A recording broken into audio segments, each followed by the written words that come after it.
Hello everyone, in this video we're going to make a silhouette effect similar to the bad apple video.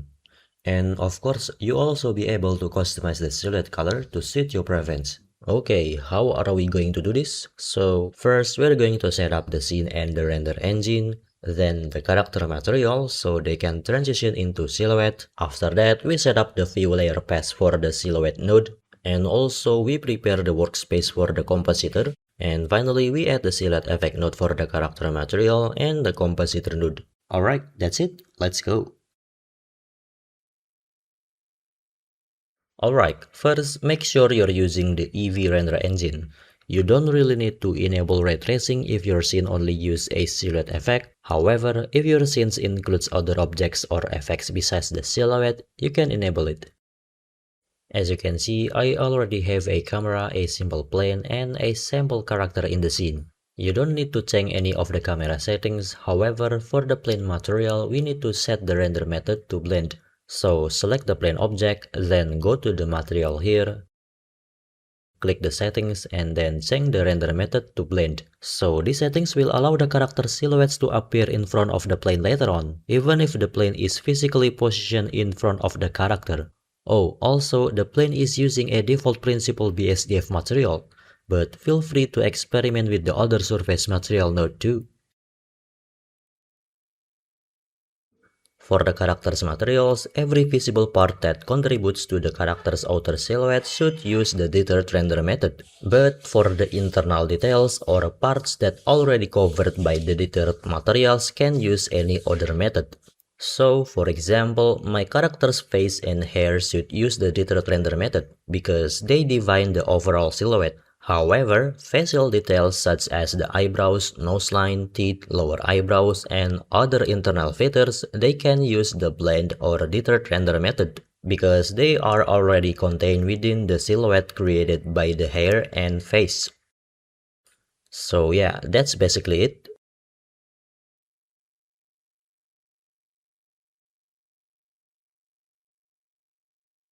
Next, we need to enable several render passes. Open the View Layer Properties, expand the Passes section, and then enable the Depth Data Pass. This pass is essential because it allows the silhouette effect to appear only when the character is positioned behind the plane. We'll get to that more later. Continue scroll down. Here, you also need to add a shader AOV. Click this plus button to add and name it anything you want. Also, make sure you choose the color type. So this last pass is basically for the color render output for the silhouette effect. Same one, we'll get to that more later. Let's go to the viewport tab up here, then change this window into the 3D viewport. Let me adjust the viewport a bit. Click this new button. This will add a new compositor nodes for the scenes. Over here, make sure you see this tab and the AOV passes. If you don't see it, you can check again in the View Layer Properties. Now let's create a new window for the material shader in the preparation for the next step. Let me just speed it up.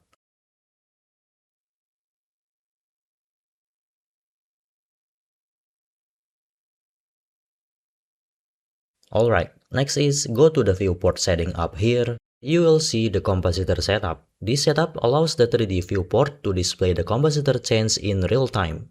You can choose to display it only through the camera view or across the entire viewport at all times. I'm going to select always. To check if it's working, try plug the AOV shader silhouette into the dot here. Your object in the viewport should disappear.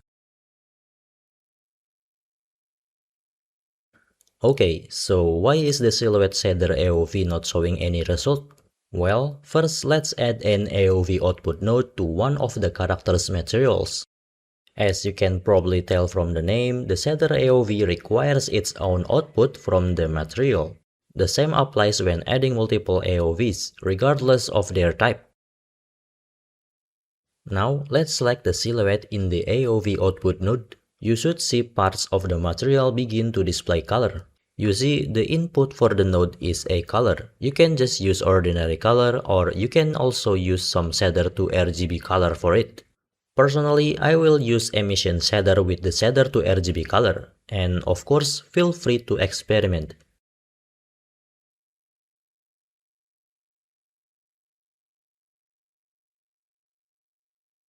So currently, the emission color is not appearing in the surface material menu, but we can easily fix that.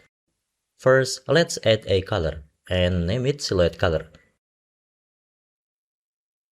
Then add a mix color node and place it before the image texture node and the principal BSDF base color input, or simply add it before connecting anything to the base color input. And the mix color node will appear immediately. Connect the image texture node or any setup you've created to the mix color node slot B, then make sure you set the vector value to 1 so that the slot A input is ignored.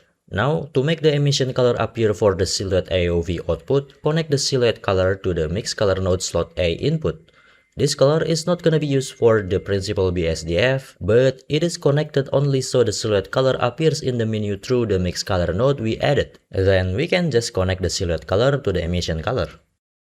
That's it. Now we can control the silhouette color through the material menu here.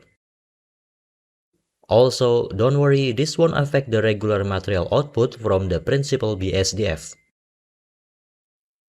Alright, cool. Now we just need to frame this node since we'll copy and paste this setup into all of the character materials used for the silhouette.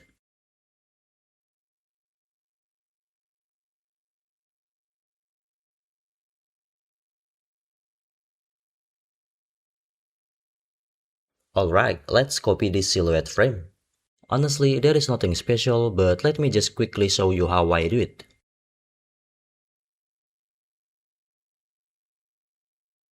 As you can see, most of my material using the image to texture, but one of my material is only use base color. So here you can just use the color directly, or you can also just use the color node too. And yeah, that's basically it.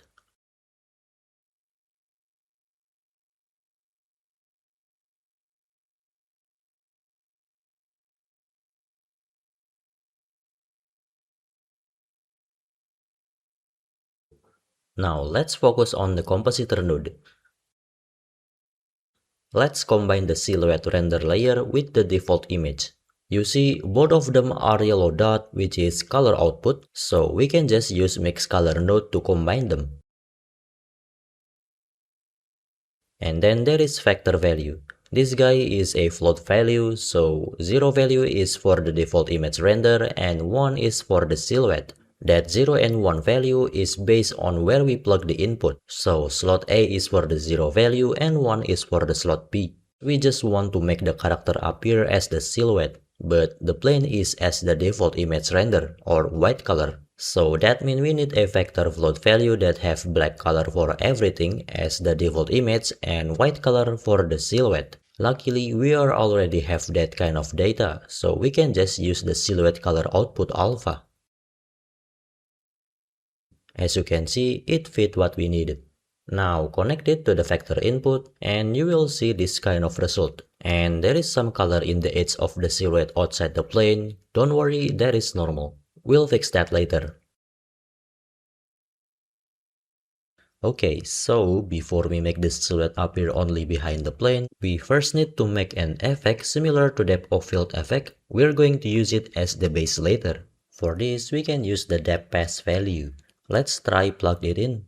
As you can see, everything is white except for the objects in the scene. And if you zoom in on the objects, you can see the closer object to your view, the darker color they get. That is the depth data value. It represents the distance from the front to the back of the scene. In this case, the front represents your active camera position, while the back represents an infinite distance into the scene. So the farther away it is, the wider result becomes. So we want to use the front or the active camera's position as the base value for determining what counts as behind something. So how are we going to use this base value? I mean, the back is an infinite distance, so we cannot use infinite in this case. This is where the map rank node comes in handy.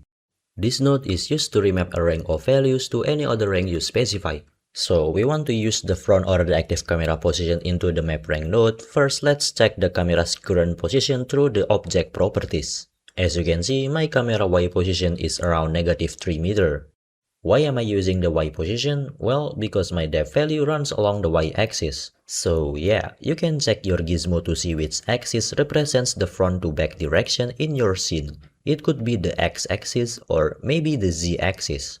Alright, let's go back to the map rank node. We can now say something like, for objects located more than 10 meters from the camera, change their color to white or 1 value. And for the objects located approximately 1 meters from the camera or closer, change their color to black or 0 value. Alright, now let's plug it in and see how it looks like.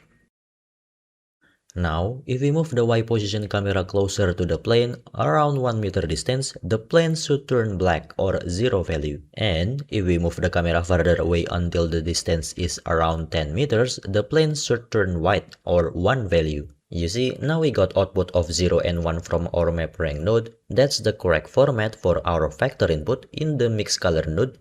So let's try plug it in and see how it looks like. And now we have a basic depth of field effect. Although when we move further away, the character turns black instead of becoming blurry. And the plane doesn't turn black because it doesn't have a silhouette output, so it simply disappears. You see the vision, right? Or not, because it disappears. Okay, let's first move these 2 nodes down, and let's make the silhouette only appear behind the plane.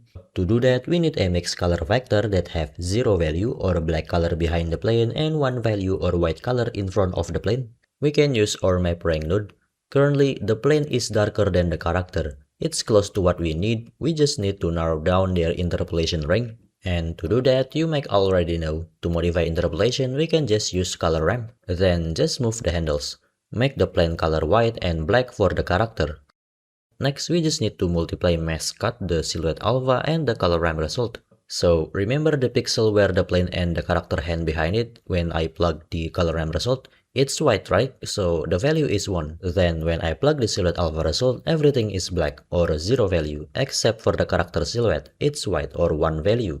Then if I multiply it, every pixel that have 1 value with the same 1 value, it's going to be 1 result or white color, and the other that have 0 value and 1 value will result 0 or a black color. There you go, a multiply mask cut for silhouette only appear behind the plane, and their color format is already correct for our mix color vector. Before we plugged it, let me make the white part brighter here, so the mix vector perfectly masked. Let's just round it with constant mode. That's it, now let's plug it. There you go.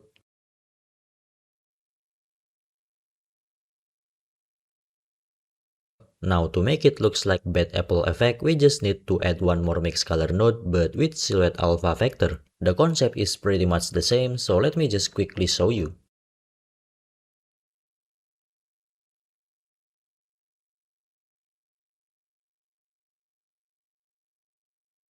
There you go. I give the normal black colored plane here, just to make it similar, and test it a bit.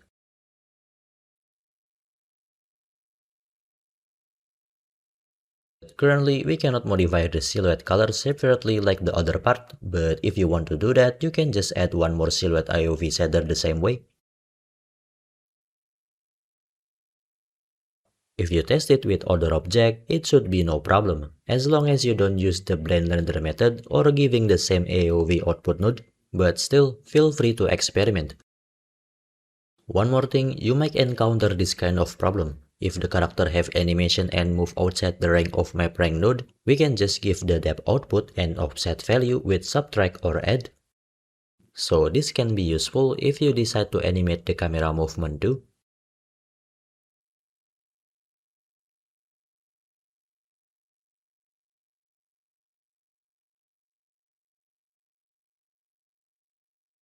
And then you can use it to fix it with keyframe value, for example like this.